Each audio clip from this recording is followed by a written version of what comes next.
Hi, I'm Kate. I'm one of the senior consultants at Method Recruitment. Most of you probably already know me because I emailed you, but I look after software development recruitment. And super excited for today. I've been running these webinars at the start of COVID just as like a knowledge sharing, and we're super lucky to have Andrew on board. A lot of you guys probably already know Andrew from Meetup Scene, which is actually where we met and around the place. Just letting a few more people in. This is actually, I'm super excited, a record number of people registered for one of our Method webinars. So we're expecting quite a few, which means I totally get it if you want to have your video off so you can eat your lunch. But also I'm super sure that Andrew probably wants to see you guys nodding along. So if you can, please keep your videos on.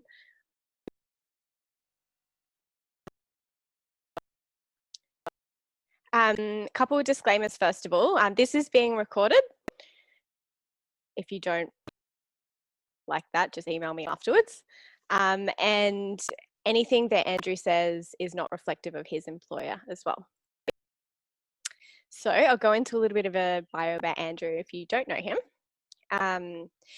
Andrew has a lot of experience in software development, started out as a developer and moved into development manager roles, and has quite extensive experience in leadership training as well. So he's got a specialist focus on tech because that's his background.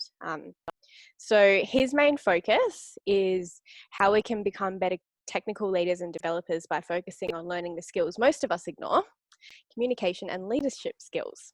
So I will pass over to you, Andrew. Oh, thank you, Kate. That was a very quick intro. I've seen lots of people who I recognise here. This is great. It's really fun to meet people everywhere and then all come together and talk about things. So thank you for that opportunity, Kate. So, as Kate said, my background in history is software developer. So I first started writing code when I was 8 years old. I started using a ZX Spectrum. Has anybody ever seen a ZX Spectrum before or used one? Yeah, they're great devices that allow you to plug into a television and write code. And I just got so fascinated by technology. It just had to become my career. So I went to university to study software development and became a practicing software developer. This event today is going to be pretty much about leadership skills. And it's going to be as much of a Q&A as I can make it. I don't want to hold the stage for the whole time that we're here. So please, if you have questions for me, if there's particular circumstances you want to talk about, if there's particular parts of some of the stories that I'm going to tell you, please write them in the chat box, and Kate will be curating those and interrupting me if you don't want to interrupt me yourself to answer the questions, to ask me the questions which I'll answer. Like I said earlier, my journey in technology started very, very early, but so did my journey in leadership.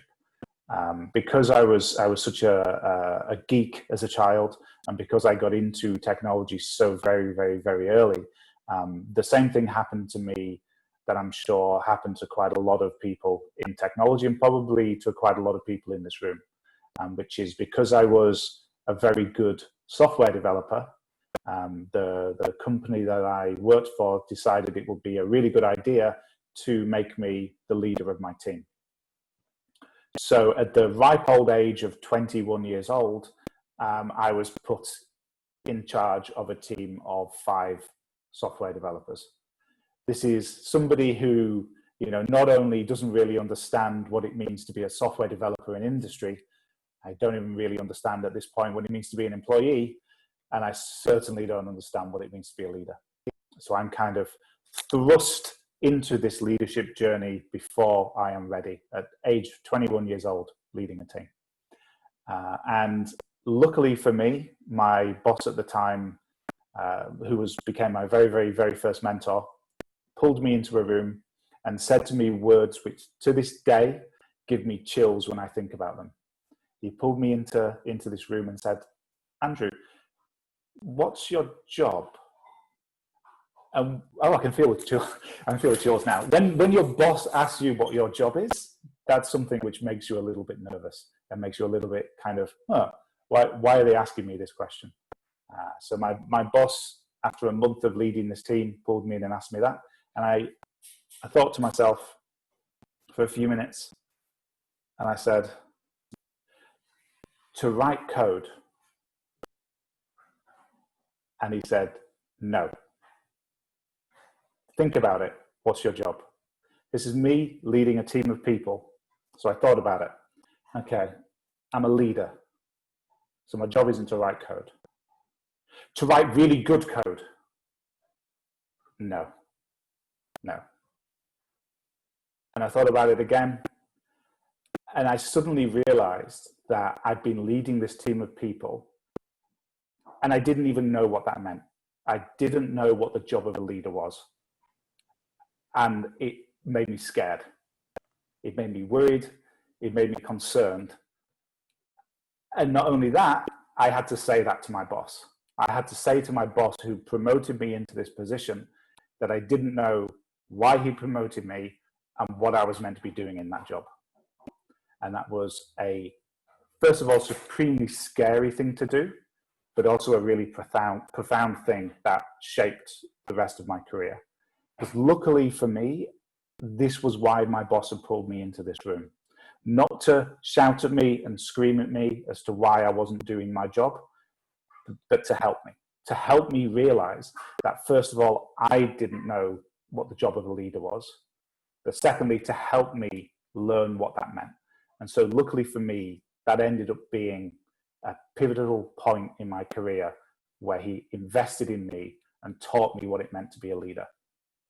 And that started a career-long obsession with learning these skills, of learning how to be a leader, of learning how to communicate, how to bring the business and the technology together, because ultimately that's what the job of a leader is bringing those things together and joining those two parts of the business.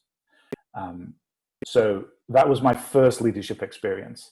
And I'd love to tell you that I learned all my lessons and everything was perfect from that point onwards. But I said I had two stories to tell you. And so you can probably guess that I didn't. And I made some more mistakes along the way. And the second leadership mistake I want to share before we get into the Q&A section is about a time and a company that I worked for where I ended up having to wear a little paper hat on my head every time I wanted to take a lunch break. And the reason for that is because I would start having my lunch breaks and people would be speaking to me the whole lunch break and saying, Andrew, can you help me with this? Andrew, can you help me with that? Andrew, I need help. Andrew, what's this? How do I do this? How do I do that? And to get some peace and quiet, I had one of the guys in my team, she made me a paper hat to put on my head that said, Andrew is on lunch, stop bothering me. And I thought that was an acceptable solution to this problem because I didn't understand that that was the surface problem. The surface problem was that I wasn't being able to have my lunch break. But the actual problem was that I had unknowingly become the nexus of all knowledge in that team. Because I was trying to help everybody in that team, because I was trying to be the person who answered everybody's questions, I wasn't empowering them to answer their own questions. And so they came to me with problems and not solutions because I hadn't empowered them to come to me with solutions. And I didn't realize that at the time. And again, I had a very profound experience where a leader of mine helped me understand that and helped me through that, understanding that my job as a leader wasn't to answer everybody's question, but it was to give them the skills, to give them the framework, and to give them the authority, the expertise to do that themselves, to empower them to get the answers to those questions themselves. So these two things, these two leadership experiences, both very, very early in my career, gave me this desire, this hunger to focus on learning these skills. Because I think, just as happened with me, we quite often get thrust into leadership before we're ready in our industry. We tend to promote the best technology individuals, the people who are the best individual contributors into leadership positions. And then quite often, as I've observed throughout my career, we sit back and watch as they fail and wonder why they fail. And everybody at every level knows things aren't working out. The person themselves feels like they're not doing a good job. The boss above them that promoted them feels like they're not doing a good job. And the people under them feel like they're not doing a good job. And yet we don't stop as an industry and go, let's do something about this. That's why I'm really, really, really excited for doing these kinds of things, because it's, as you can tell, it's a passion of mine, and I really want to solicit questions, stories.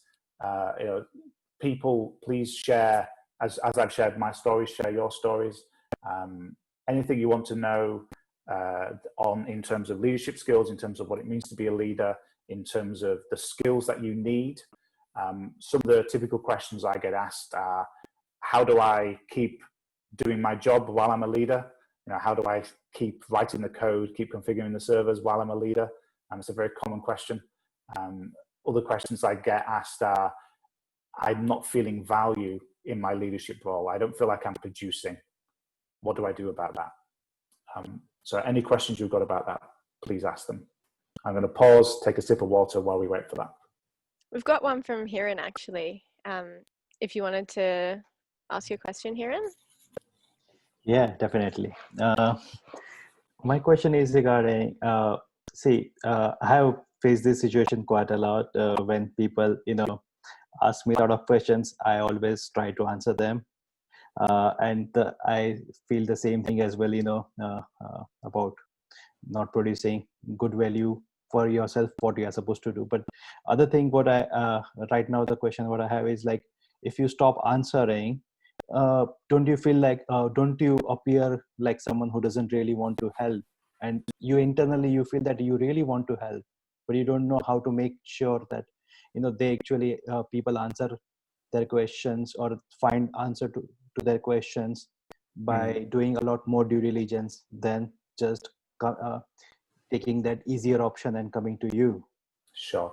So thank you for that. It's a really, really good question. So there's two different things. There's not answering the question and not helping them. And those are two fundamentally different things. You can not answer the question and still help. And the way you do that is by guiding them in the direction of where they need to go. So for example, if somebody comes to you asking you a very, very specific question, instead of giving them a very, very specific answer, you can try and coach them to get the answer themselves. So, asking them questions about the subject to get them to think about it, to ask them questions about, where could you find out this information? Who could you speak to? Where could you go? So you're still helping and guide them to get to where the answer is, but you're not giving them it on a silver platter. The analogy that I use with this, and I'm not sure if this translates to Australia, so I'm going to have to watch people's faces.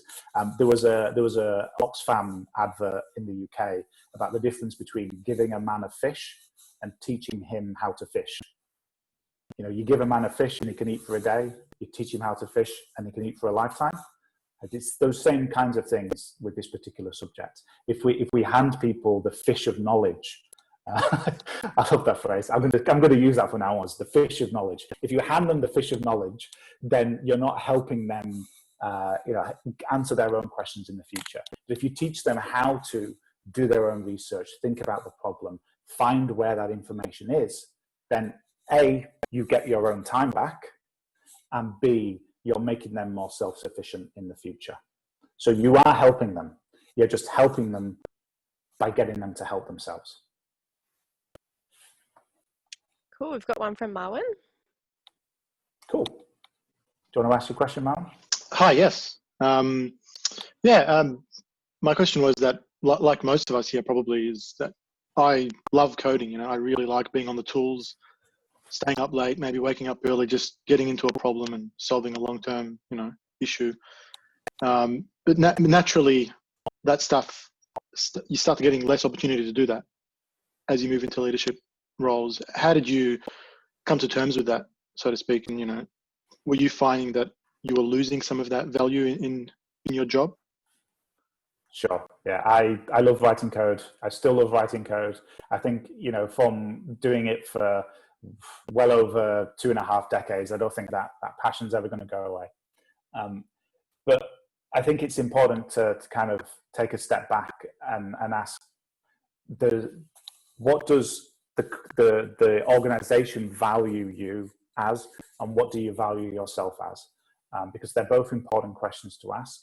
And really holistically, when you make that step into leadership, the company, you know, your boss, your employer, aren't looking at your own individual contributions to kind of look at your success as a leader. They're looking at what you do to your team. So that's the first thing is, you know, if you yourself made yourself twice as productive, you know, if you suddenly, instead of working 8 hours a day, work 16 hours a day, and let's just say magically that meant you could produce twice the output. We know that's not possible, but let's just stay with a hypothetical. So you've now basically doubled your output. So if you've got a team of 10 people, you've added one more person to it by breaking your back by working twice as much.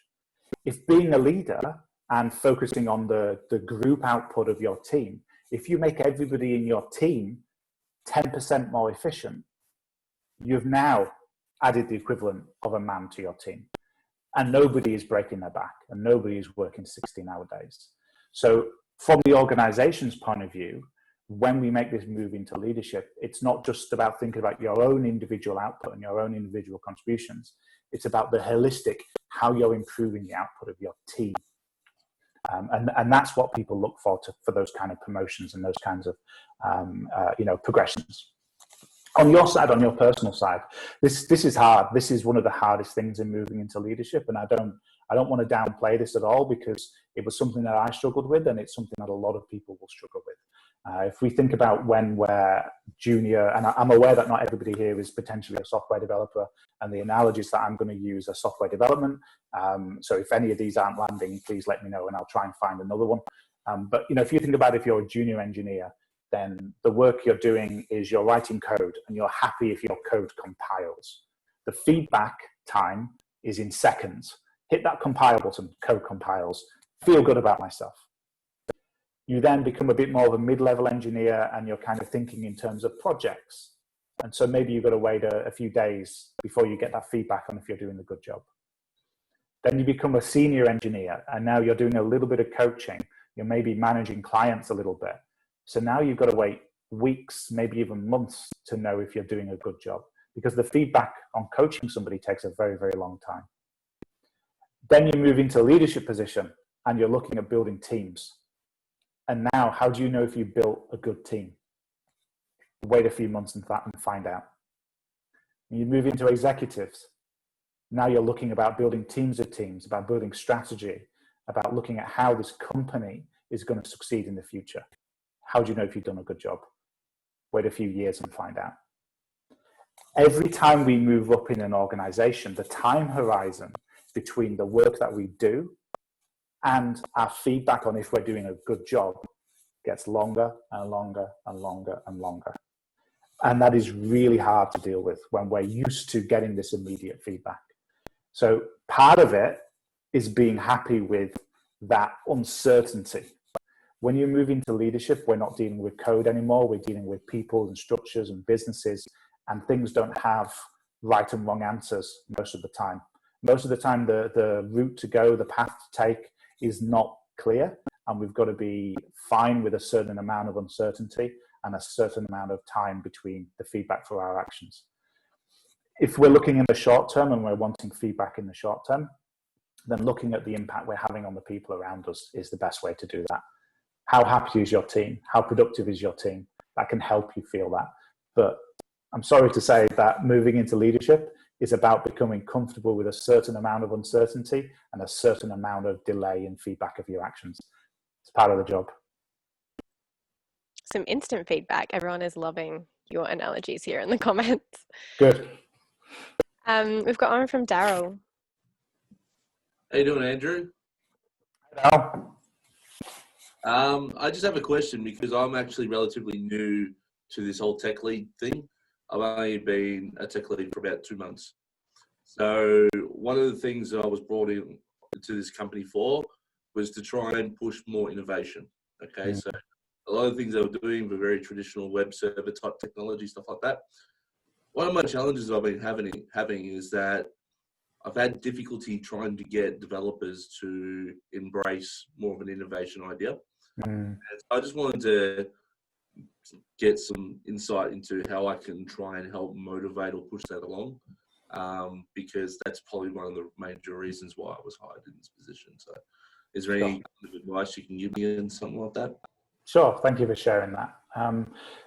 This is probably, obviously this is something we could spend an hour on talking in depth, but in terms of some very specific pointers, I'd be doing a very deep searching time thinking about where their resistance could be coming from, and I'd be getting all of that down on paper. The next thing I'd be doing is I'd be thinking to try and work out the things that they care about the most. So the best way to change somebody's behavior is to link the thing that they want with the thing that you want. So for example, if what they want is to try the latest technologies, easy. If what they want is stability, maybe a little bit harder, but we can find ways to get there. Like, are there negative things that are happening at the moment? For example, is the infrastructure, and you don't have to answer this now, is the current way of doing the infrastructure causing them to have a lot of support calls? In which case you can tie their desire to not have weekend support calls with an upgrade in infrastructure. I'd be trying to work out the things that they want, the things that they don't want, and how you can align those with the things that you want. Yeah, so for me, it's been more around the cost of infrastructure is probably one of the major things I've identified. And I have actually sat down with each of them individually and gone, what are you passionate about? And they've given me a list of things, but I haven't been able to necessarily find or correlate like a way to marry that together. So maybe I just need to continue to try and see how I can get that to work. But I appreciate the advice anyway. No, it's fine. It is hard, and it does take time. Like, I think the thing with a lot of these skills and these techniques is it's like any skill. It's hard, and it takes practice, and it takes dedication. If just off the top of my head, and I don't want to derail this conversation too much, but if cost is a driver, is there a way to tie that into them? Is there a way where you could say, look, if we were spending less money on this, we could spend more money on that, et cetera, et cetera. That's just an idea I thought of. If you want to talk about this specifically, hit me up afterwards on LinkedIn, and we'll bounce some ideas off each other. Okay, cool. Sounds great. Thanks. Michael had a similar question. Does that answer it for you, or did you want to elaborate in a different area?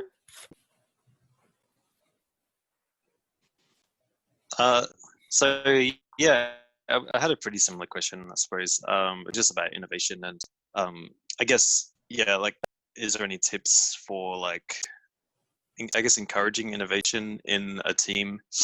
Potentially, like, you might be in a team that everyone's not really that interested in innovation, but like as a team, that's sort of an output that, like, the manager, whoever wants. Yeah, I mean, I understand that's kind of the same question, but no, that's fine. I think one of the things with this is that'd be the next question. Like, if we were one-on-one coaching this, and I was to kind of be helping you delve into this, I'd start off by kind of digging into why the innovation's wanted in the first place. Because innovation isn't an outcome; innovation is a strategy. So, what outcome does the business want from that innovation, and is there a way to tie that into what the developers want? Can I just jump in? I'll kind of answer that question from my perspective. Mine was more to do with lowering costs of having to run servers that are just kind of idle and don't do much. So my innovation was more about getting to use, say, microservice technology where the cost is based on the amount of CPU used rather than servers just sitting in idle. So that was kind of the reason why we'll go down this direction, and why I wanted to try and motivate my team to try and think more like that. That's why I asked the question. Sure. Thanks, Darryl. But yeah, I guess the same to you, Michael. Maybe have a think about the reasons behind the innovation. What does the business want to get from that, and how can that be aligned with what the development team want? So an example could be, like we said, cost savings, or can that cost be spent elsewhere? An example could be, not working with older technologies and being able to try and experiment with new things. This could be what things the dev wants. Where's that line drawn between those two things? If there is legitimately no way, then you're in a really, really hard place. This has only ever happened once or twice in my career, where what the business wants does not align with the objectives of the team. It is honestly exceedingly rare. Most of the time you can find a way to draw the line between the two. It will just be hard, and it will take a lot of time. And again, I'm sorry to say, that's part of the job. Yeah, okay, cool. Yeah, I guess in the situation I'm thinking about, it's kind of like, it's not like anyone is not necessarily wanting to be innovative. It's more like, I think the strategy is that it's sort of more like an R&D team in some ways. Sure. So they want to be innovative, but they're not. Yeah. They're not. Okay. Well, maybe they are, but maybe just like I'm saying, do you have any tips for kind of sure. Enhancing that in a team, for example? Okay, so that's a slightly different. If they want to be innovative, but you're not really getting the output you want, then we've got to kind of look at the reasons why you're not getting that outcome. That could be things like they don't feel like they've had all of the shackles removed, and they still feel like they're being restricted by something. So what are the things that are holding them back? Is it the fact that they still feel like they've got to produce business, short-term business outcomes? In which case you've got to make that clear. Is it the fact that they don't have the mental capacity to do it because they're working so hard throughout the rest of the time? Then maybe it's a matter of blocking off a certain amount of time to say, okay, this is innovation time. There's techniques there where you can have ideation sessions, whiteboard sessions, internal hackathons, where you're basically dedicating this time to, we are going to be creative in this time, and nothing impinges on that. If you're small enough team, you might need to have one person who's on call for that, but most of the time you can dedicate that section. Yeah. Okay. No, that's really useful. Thanks. You're welcome. Kevin's got a tricky one to throw at you. Oh, I love tricky ones. Well, I think it's tricky. Maybe it's not. Do you want to ask your question, Kevin? Or should we read it out? Hi. Yeah, my question was, how do you balance growing team skill, confidence, and productivity with the need for immediate outcomes? Oh, so this is one of the things that is always going to be a pain point, a struggle, something you've got to balance, because it's the age-old question of, do we focus on being reactive or do we focus on being proactive? Because if all we ever do is focus on being reactive, then we're not improving the way we do things. If all we ever do is focus on being proactive, then we're never actually producing any outcomes. So there's always going to be a balance there. And the first thing I would say is that balance is always going to change. There will be times within the year, within the month, within the sprint, within the project, where that needle shifts from one to the other. And it's our jobs as leaders to recognize when and where we should invest, and when and where we should be reactive. Because it's never one or the other. In terms of how you make that decision, I encourage everybody to do a team roadmap. In the same way as we have a product roadmap, let's have a team roadmap. Let's treat developing our team in the same way we develop our software. So we use Agile. We have a backlog. We have sprints. We have a burn down chart. We have these concepts already for developing software. Why can we not use the same concepts for developing people? Let's have a backlog of the skills, the ideas, the concepts we want to teach our team, and let's look at how we fit them into the development roadmap of our team. And depending on what the demands are in other areas, and it's your job as a leader to balance those, we can fit these into our sprint, into our roadmap, into what we're doing this particular development period, the right balance between software and team development. It's your job as a leader to convince your boss that this is the right investment, which means you've got to have a realistic understanding of what the return on that investment is as much as you can. So again, in the same way as when we're looking at features for product, we go, what's the investment that's involved? Is this a discrete piece of work or a continuous piece of work? What's the likely return on that investment? Just as we do all of that for feature development for software, we can do exactly the same thing with team development for our team. We can say, it's going to cost this much of time, this much of money, and I feel like this is the return. And if your boss ever says to you, well, how do you quantify and justify that return? Then the answer is, how do you do that with features? You never really know. You just make the best guess that you can. Again, you've got to learn to deal with a little bit of uncertainty. Does that answer your question? Yeah, that's great. Cool. Thanks, Kevin. Quick one from Alex. Alex Watts. Hey guys, yes, you're talking about innovation time. I guess I am in a company where they're a bit hesitant to innovate. So I'm not in a tech lead role. I'm in a senior role. But how do I sell to the company to potentially explore other innovative technologies such as cloud tech or something else that is, the big fancy buzzword these days? Sure. I'm going to derail the conversation a little bit, and I'll come back to it, because you said the words just then, I'm not in a leadership role, I'm in a senior role. I'm going to disagree with you fundamentally. You are in a leadership role. Whenever any part of what you're doing is not producing immediate outcomes in terms of writing code, you're in a leadership role. And even when part of what you're doing is that, you may still be in a leadership role because you may be developing frameworks and techniques that the rest of the team uses. So you are in a leadership role. Just because you don't have the word leader in your job title doesn't make you not part of what you should be doing. And having that mentality of leadership isn't a job title is going to help you with this particular issue, because it's incumbent upon all of us that want to make what we do better to take that leadership mindset, irrespective of what our job title says. So that's the first thing. The second thing is, in terms of selling innovation, I'm going to go right back to what we were just talking about with Daryl and Michael, of whenever we're thinking about influencing people, and that's what we're doing here, we're influencing people, we've got to draw the two things together. We've got to draw what the business wants with what we want. So why do you want to innovate? You want to innovate because you see cost savings, you see time savings, you see stability improvements, you see retention in terms of keeping the team, you see hiring in terms of hiring new people. Like, again, innovation isn't an outcome. Innovation is a strategy.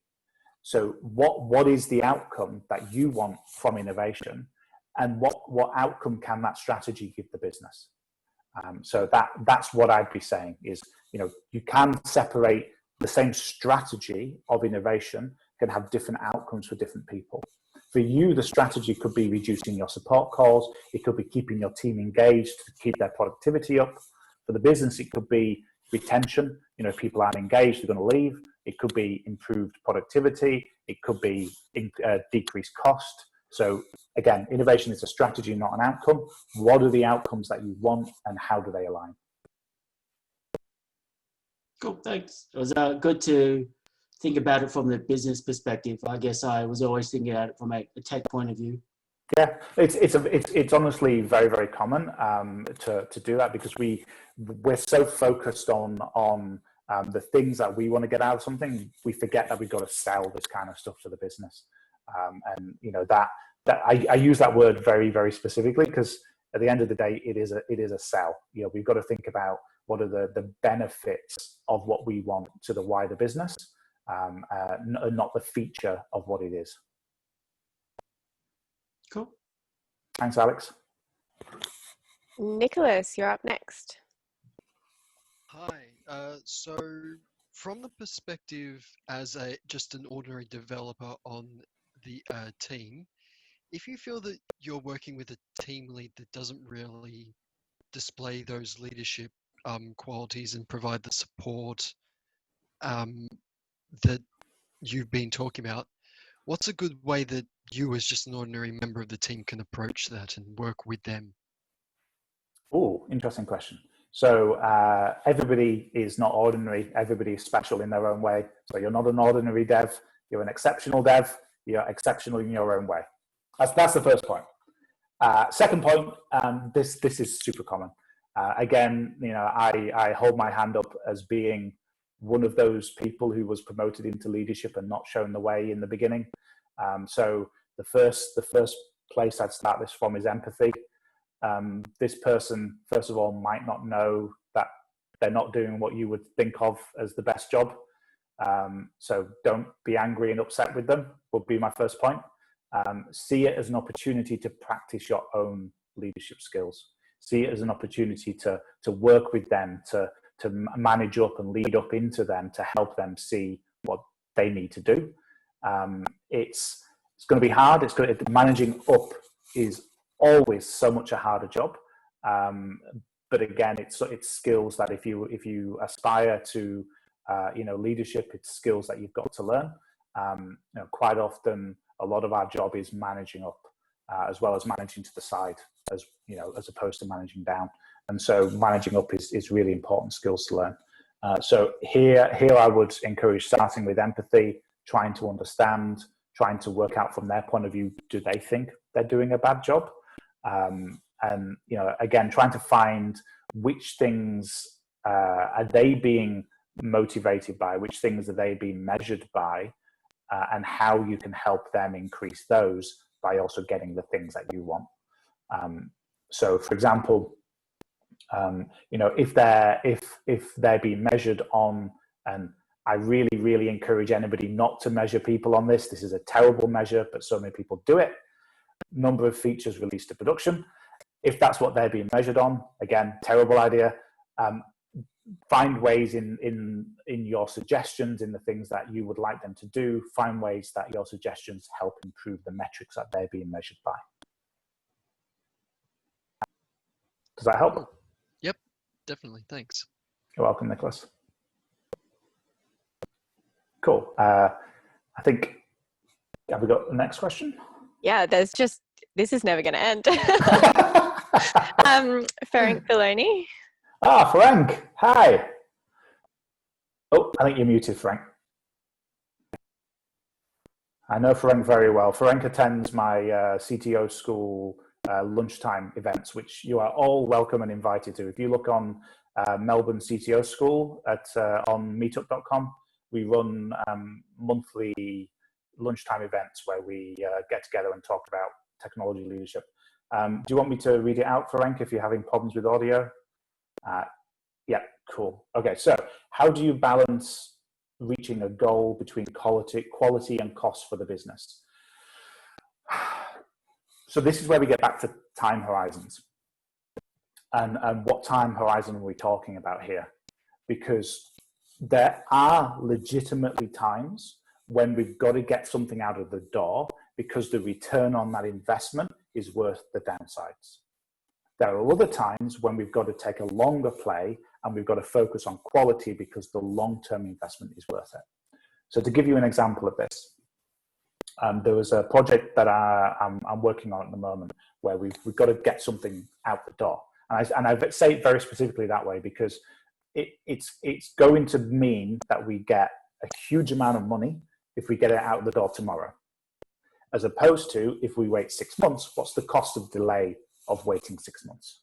So you can take these as a mathematical formula and say, okay, well, getting it out tomorrow, in inverted commas, means that we've got an increase in cash of this much, but we're going to have to pay down that tech debt and we're going to have to invest improving that quality over the next 6 months. So that it's going to cost the business this much. So we've got a revenue and we've got a cost.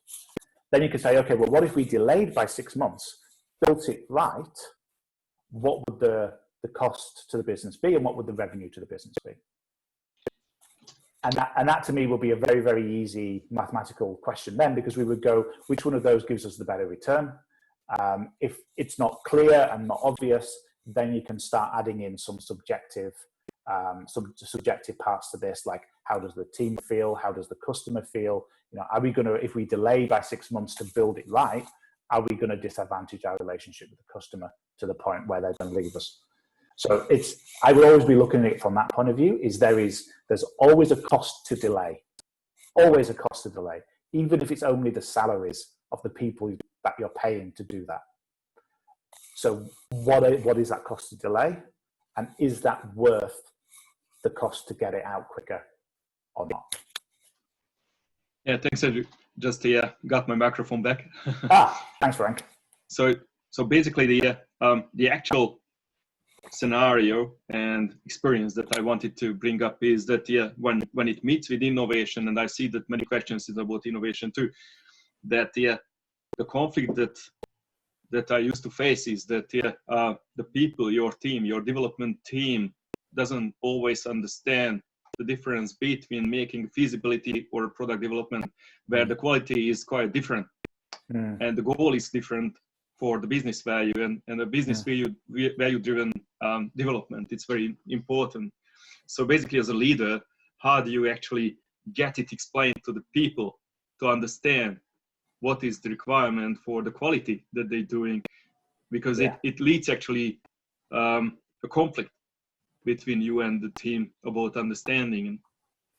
Yeah. So this is a lot of these skills we're talking about, a lot of these solutions to these things are all around communication skills. They're all around influence skills. They're all around our ability to explain something, to influence, to guide people, to understand something in a different way to the way that they understand it. And these are all skills which, as a leader, we've got to focus on improving, because they become more and more a part of our role as we progress in leadership. So, you know, when you're a junior engineer, the focus on your communication skills is very small. When you become a senior, it gets even bigger. When you become a leader, it gets even bigger. So that's not to say that, you know, these aren't hard things to learn. They are hard things to learn, but they're worth investing in if you're taking that step into leadership. So in terms of this particular issue, here it's all about getting them to understand that, which is about investing time into that relationship, investing time into explaining it. And one of the important things to remember here is that each person in your team might be influenced differently. So one particular way of explaining this might not work for the whole group. There are kind of like, I don't particularly like models and, you know, ways of thinking about things, but like fundamentally you can kind of think about it as some people are influenced by passion, some people are influenced by logic, some people are influenced by authority. Like they're not the only groups, but, you know, I'll use them as my explanatory model in this. You know, if you've got somebody that's influenced by authority, then finding other people that person respects, other companies that person respects that do the same thing, can help influence them. If they're influenced by, you know, logic, then sitting down and basically just doing what I did a minute ago, going, you know, you've got this amount of cash income here, this amount of reduction here, blah, blah, blah, logic, outcome. But if you sit in a room of 5 people, chances are that not all 5 of them are going to be influenced by the same thing. And you could sit there and do all the different explanations to everybody in that room, but you're going to be constantly losing and gaining people as you go along. So a general piece of advice when we're looking at influencing a group is to not. When you're looking at influencing a group, I would always start with individual influence and then group influence. So the people to focus on first are the leaders, the thought leaders in the group. Interestingly, the thought leaders might not be, just as we were saying before, might not be the people who have leader in their job title. The best way to find out who the thought leader of a software development group is to wait till production breaks and then see who people turn to look at. Literally, who do they turn in their chair and look at? Oh my God, production's down. Let's speak to Jessica. They're the people who lead the thought frame in the group. And those are the people to influence. Because those are the people who, when you're in that group setting, they're going to be looking at and seeing, is Jessica on board with this? Does Jessica understand, and is Jessica okay with this? Because if Jessica's okay, I'm okay and I don't need to worry. I might not understand, but thumbs up, I'm okay with this. So never influence a group. Start with who the thought leaders are, identify who the thought leaders are, one-on-one influence them first, then get in the group with everybody. Does that help? Cool, thanks Frank. I'll have a sip of water. We've got Marcel has a Ooh. question. Marcel. Hi, Andrew. Hello. You mentioned before thinking of developers like software that needs to be developed. So I'm just wondering what tools, frameworks, ideas, methodologies that you would use or recommend for enhancing your development of developers within your team. Sure. Don't go too complex. Use the tools you already know. If you use Jira for managing your product backlog, use it for managing your skills backlog. It's not necessarily important that there's this all singing, all dancing software that does everything. It's more important, certainly, that we just apply a process to it, that we're thinking about it, we're making it part of what we're doing. That's the most important first step. And to make sure that that becomes an intrinsic way of the way we go about things, that it becomes a habit, it becomes part of our modus operandi, let's use the tools that we already know how to use. Once it becomes part of what you're doing, once it becomes something that you do naturally, then you can look at tweaking around the edges. But getting that 80% of actually doing it and making it part of the process is the most important first step. And using the tools you already know will reduce the barrier to entry for doing that. Cool. Thanks. Oh, we've got about 10 minutes left. If anyone has any... So quickly. I know. Any other examples or any other... I know there's definitely some managers on the call as well. If you had any challenges that you've worked through that you wanted to share that could enlighten us, please feel free. Got another quick one from Hiran as well. Go, Hiran, go. I think I'm really influenced by this talk, and the thing which I'm really right now thinking is like, how do I find people or find leaders and be in company of them who are really ready to impart their skills, their knowledge with people working with them. How do you find people like that? Sure. Anybody who's looking at moving a job, the first thing I would recommend is, make sure that you're speaking to people who understand exactly what you want from that. And if part of what you want is to make sure you're supported, to make sure that you have people around you, then making that clear during your job search. So, people like Kate and co, speaking to them about the things that matter to you outside of the technology. And, great recruiters like Kate will listen to not just the technologies you want to work with, but the teams you want to work with and the people you want to work with, because they're just as important, especially in leadership roles. The higher you go up in leadership, unfortunately, the less and less the technology has to matter to you in terms of what particular technologies it is, because the less and less time you actually spend directly interacting with it. If you think about hierarchies aren't everything, but it is a fact that there are less people in leadership positions than non-leadership positions. So that means that, there's less opportunities in leadership than non-leadership. So you have to be, a little bit less selective, but choose the things that you're not selective on. And it sounds to me that the people around you, the support that you get is more important, which might mean you maybe have to give a little bit on something like technology, because at the end of the day, no job role is perfect. Which things are you willing to compromise on, and which things are you, no, I must have this. And that's where a good recruiter can help you with that. The other thing I would say is speak to people around, speak to people in the industry, spend time in the meetup community, talk to people.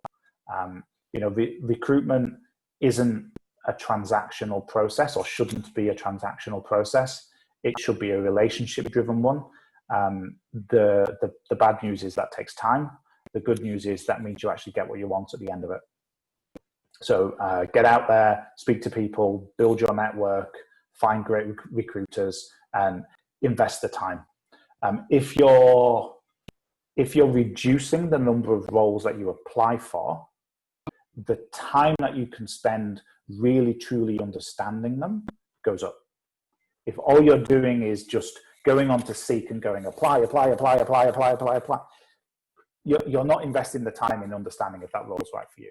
Whereas if you go, no, I'm going to reduce the number of roles I apply for, you can do that either by going through a recruiter or invest in the time yourself by investing and learning and investigating the company. Does that help? I think very much. In fact, this enlightens me a lot more also on the role of the recruiter and how to approach them. Perfect. I'd also add, like anyone here, you want to keep your message really clear. Like if you want to connect with other leaders, just saying to your recruiter or to Andrew or your friend, oh, I want to meet other leaders isn't really enough. Like you probably want to say, I'm really passionate about learning more about servant leadership, or I want to lead with empathy. Do you know anyone I can connect with? And then that's going to stick in my mind. Oh yeah, Moen, I'll introduce him to Sally. And same when you're at a meetup, just saying I'm looking to connect with other leaders. It's probably not enough. There's a lot of people on this call. They're going to remember you by something a little bit more specific. So maybe think about what it is that you want to learn from these other leaders. Yeah. Just my 2 cents. No, that's great. That's great. And Stefan. Oh, sorry. Before we do that, I just want to inject. So I actually put together a little workbook on how to improve your CV. So I'm just going to post a link to that, in the chat. Not to Kate directly, but everybody. So this is just a little workbook, which will talk about some of those things that Kate talked about in terms of, how do you show what you want from your role? How do you show, your best light? So there's a lot of stuff in there which should help with that if you're going through this recruitment process at the moment. Yep.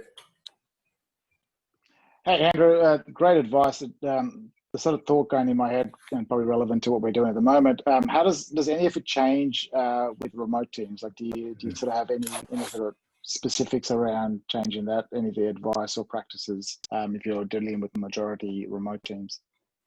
Sure. So fundamentally, humans are humans. Whether we're remote or in person, we're all humans, and so the same fundamental skills apply. The focus on where to accentuate the different aspects might change. So, for example, communication becomes really important remote, and so improving your communication skills when you're dealing with a remote team is even more important. If we think about, for example, face-to-face communication, like you at the moment you can't see below here. So you can't see what body posture I'm in. You can't see, you can maybe, if I really accentuate the body posture, you can maybe see what I'm doing, but you lose a lot of information when we do video conferences, and even more information when we do phone calls and email messages and Slack. So communication is really, really key, and being aware that we're losing a lot of data when we communicate remotely. And so we've got to find ways to put that back in. So each of the skills is the same, but the focus that we put on them and the area in which we focus within them is going to shift. So communication becomes more about data and making sure we don't lose data. Influence becomes a lot more strategic. Building a team becomes a lot more important in terms of non-transactional conversations tend to not happen remotely. So by non-transactional, what I mean is, you just walk past somebody when you're going to make a coffee, or you saw somebody when you're going to the bathroom. Yeah, exactly. Hi, great to see you again. So these non-transactional things tend to not happen when we go remote. There's two downsides to that. The first downside is, we're not building these relationships as well as maybe we could, because relationships are all about social contracts, and social contracts are all about non-transactional conversations. So it's hard to build trust online. So we've got to do it. We've got to do it strategically. We've got to actually think about it, because it doesn't build as quickly as it would naturally. And so we've got to be more strategic about building trust. And secondly, non-transactional conversations are great for just finding out what's going on in people's lives, which are key to understanding them. And understanding them is how you get that, how you remove that gap between what you think is going on and what they think is going on. So communication, non-transactional conversations, those are the two most important things. Thanks, Matt. You're welcome, Stefan. Have we got time? Have we got time for the last one? We do. Cool. Awesome. Stuart, go for it. Yeah, just was hoping to pick your brain really as an expert on possible ways to move into these kind of positions as a developer. Sure. Just get some tips. Sure. Two things on that. The first thing is just start doing it. Like, again, you don't have to be a leader in your job title to be a leader in your role. Just start doing it. See opportunities and just practice those skills. Emulate the person you want to be, and the role will happen eventually as long as you keep practicing, you keep learning, and you become better. So that's the first thing. The caveat to that, which is my second point, is quite often people's opinions of us are hard to change. And so if somebody has always viewed you as a particular way, it can take a very long time to change their opinion of you. And so you might do this, you might start just going, I'm just going to be a leader. I'm just going to start doing these things. I'm going to start improving my communication skills. I'm going to start influencing people. I'm going to take all these responsibilities on and not get the progress you want because people's opinions of you are stuck where they were a year or two before. That might not happen, but it could. If it does, then that might be the time to start looking at moving on to another role, not because it's not the right fit for the person you were 2 years ago, but because it's not the right fit for the person you are today. And it's a lot easier to change people's opinions of you when they've never met you before. So those are my two pieces of advice. Just start doing it now. Start practicing these skills, start learning them, invest time in doing that. The good news is that it's not as hard as you think. So if you think about when you first started learning to be a technologist, if you think about 1 year of time when you were, what age did you start learning to be a technologist, Stuart? For me, same as you really, about 8. Sure. All right. So when you were 8 years old, the time that you spent from being 8 to being 9, think about how much you learned. I don't know how old you are now. Think about how much you learned in the last 12 months. How does that compare between those? It's a lot more now. Yeah.